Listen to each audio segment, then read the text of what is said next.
Hey, welcome back. Thanks for watching. So my last video was about retirement planning being morbid, and you're trying to project when you're going to die to see if you're going to have enough money, which led me into this thought here about wills and end of life directives and plans for my money when I die.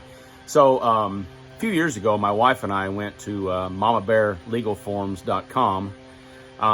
And we did our wills there. We did our power of attorney there. We did our medical end of life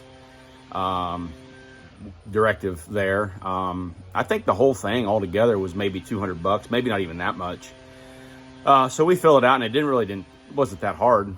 It took about an hour maybe of our time to fill it out, but and then we printed it all off and took it up to the bank where there's a notary public. Up there, and she witnessed our signing, and then we've got them filed in our box downstairs, and then I gave each of the kids a copy so that everyone has one. So we've got that done a few years ago. But as far as my portfolio goes, really my plan is not to spend every dime I have. You've heard people talk about making sure they spend their last dime paying for their casket. And that's not me. I don't want to die with zero, as some people are apt to do, which is fine if that's what you choose. That's what I am not choosing to do. But neither do I intend to leave hundreds of thousands or millions of dollars on the table, money that we could have perhaps used to either gave more to the church, left some for charitable causes, or more to the kids, or help the grandkids.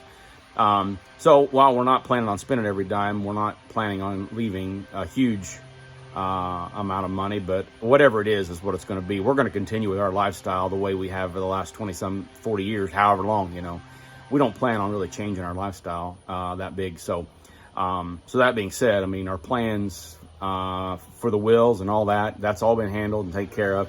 We may need to revisit and go through and just make sure everything's up to date. That might be something I do this winter when it's not so nice outside, and you got stuff to do inside.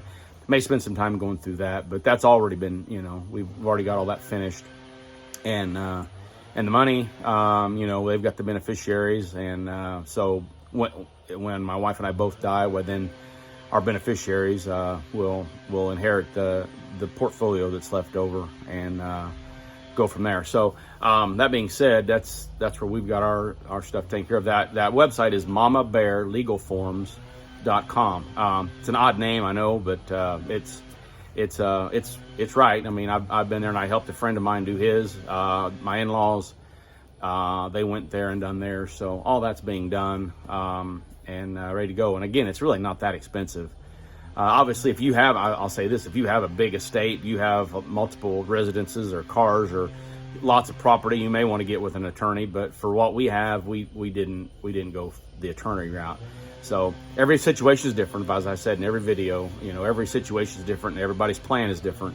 But that's what worked for us, and that's what we did. So with that, I will sign off. Thank you for watching. Thanks for subscribing. Thanks for sharing comments. I like the comments. I read most every one of them. I try to reply back. I'm not saying that I've gotten every single one replied back, but I try to reply back to as many as I can. So anyway, with that, I'll leave you, and I'll catch you on the next thought. Thanks.